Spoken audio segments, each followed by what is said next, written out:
Hello again, Lou Hamilton from Audible Elegance here in Cincinnati, Ohio, out in Montgomery Road, a couple doors north of the Montgomery Inn and across the street from Montgomery Cyclery, if you like bikes. And please do subscribe to the channel. We have a lot of videos out there now, I think over 60 at this point, and we've got a lot more planned. Do enjoy what I write on the blog and on our website, along with the Instagram and Twitter posts and our Facebook post. I want to take just a moment to thank the people who have sent me their support as I deal with my wife's medical issues from a heart transplant. I really do appreciate the words of encouragement. It's been a tough battle, but here we are. Well, you know, I worry about getting another Linn turntable, and I've got one that's different. This is known as the Linn Axis, and this was Linn's attempt to get into a budget turntable away from the LP12. They're no longer made. They actually made a cheaper one called the Basic at one point. And it was actually a very clever design because it picked up the ability to have a budget table with 2 speeds, kind of like a Valhalla control. And the very early ones had a removable head shell, which was Linn's way of getting rid of tone arms that they couldn't sell otherwise, so they packed them on the Linn Axis turntable. And then once they ran out of them, then they started putting their decent Basic Plus on it. So you can see that across the label here. So if you have a Basic Plus arm on it, you basically have a more advanced generation of the table, particularly as it comes to what is our problem with this one today. Now, for a lot of people who don't know how to deal with moving a turntable, I'm going to stop and digress into that. Number one, when you're moving a table or taking it in for service dealer, always remove the counterweight. The reason being is that weight sitting back here is going to bounce up and down in your car and risk damaging the bearings, the horizontal and vertical bearings in your tone arm itself. So that's never good to have on your table. The other thing is if you care about the bearing, which is really the most critical part of a turntable, and this owner did it, what you do is you lift the platter up, the inner platter, or in some cases you pull the whole assembly out because most of them don't have lubrication in it anyway. And here he had lifted it up, so as it goes around, he's not causing the bearing to bang on the thrust plate and put a dent in it, which increases the noise level, which is a mess. The platter on the Axis is not cast like the LP12. It is extremely high quality. It's probably cast, but it's not of the same material. It's much lighter, relatively speaking. So this particular owner has done a very, very fine job in keeping this turntable in really fine condition, because I've seen even LP12s after 6 months that look like they fell off the back of a truck. He's been conscientious about the quality of the belt and that the belt has been replaced. And normally on a lot of turntables, after 2 or 3 years, you should replace the belt. If you're not going to use your turntable for a long period of time, here's another helpful tip. Because when a belt is put on and it's in this sort of position, I'll take this cloth out, you can see that it has a different stretch to it here than here. And so if the table is not going to be used for any period of time, simply take the belt off so that it doesn't misshapen it. And the way of telling whether the belt's been misshapen is simply throw it out on a flat surface and see if there's any area that really shows, oh, I want to stay in this shape. If it is, then you're not going to have an accurate pull because it's going to be uneven when it hits these different spots. So those are quick little helpful tips.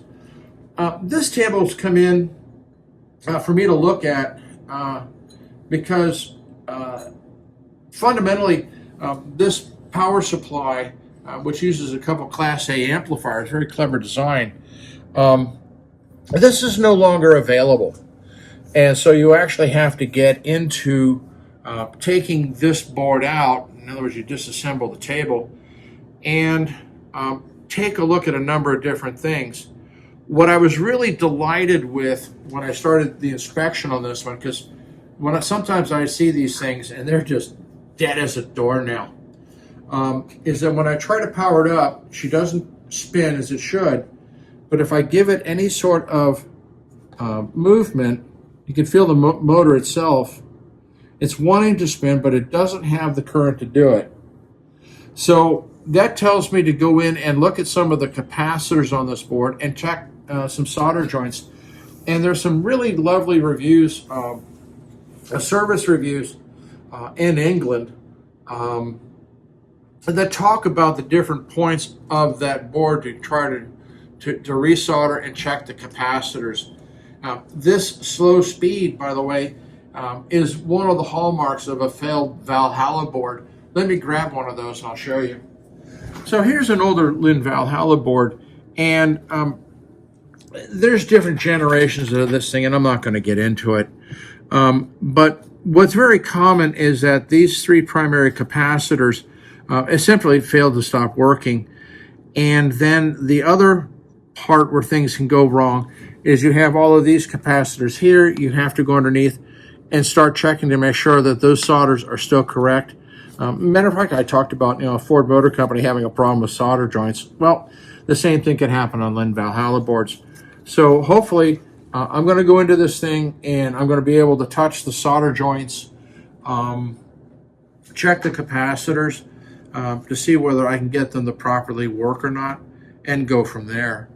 So this one's actually going to go back with me to Virginia as I'm going to check it out. And I'll keep you posted and see how it came out. I can't do a video on it as I do my work, but I'll let you know what I find. But I'm definitely going to follow what I saw on the sites posted out of England, because it looks like really good information and it's consistent with what I've been finding as far as failures of circuit boards or cables and everything else. So this one's got a chance. There are others out there, I can't speak as to it, but this type of failure is not uncommon. Kind of one of the other interesting things I noticed about this table is this. And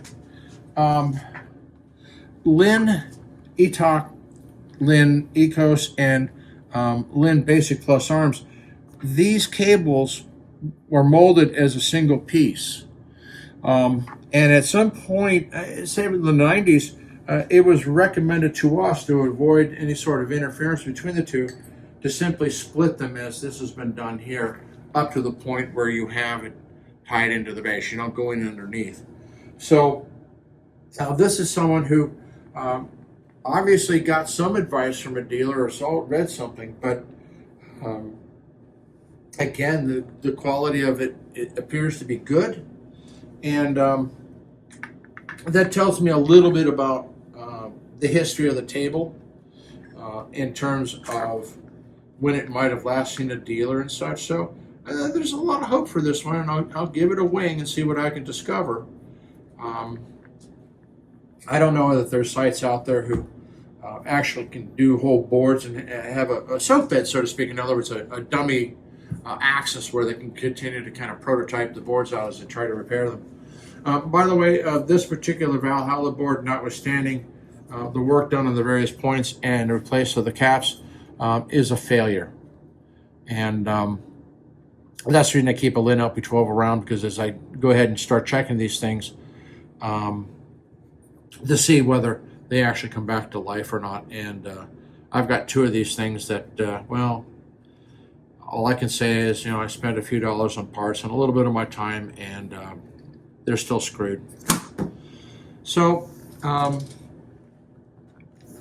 one other thing I wanted to get into, it's really not part of this turntable, is having worked with Linn Hi-Fi for years. One of the things you got to understand about Linn is they really typically don't recommend anything unless they're also able to sell it. It goes back to the days when the Linn Electronics first came out. And I'm not talking about the LK1, the LK2, I'm talking about the Karen generation and after that. And what we discovered at that time, fooling around in here, was that the cables made by AudioQuest, which were silver, really did an amazing job on making the Linn electronics both more musical and more open. And when we would mention this to the representatives here in the States, you know, they would just crap on us. It was really hard. You know, well, 2 years later, Linn came out with great upgrades to their standard interconnects. And guess what? They were silver.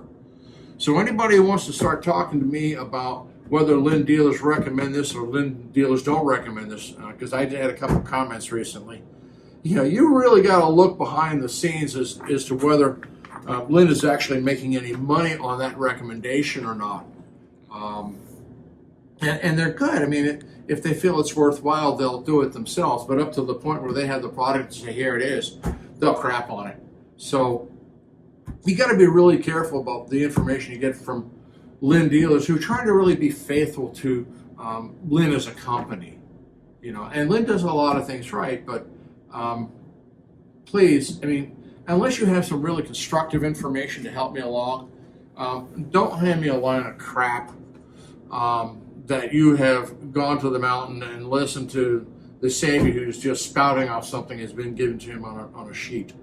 Because I don't want to hear it. So we'll see what we can do for this Axis. I'm really hopeful.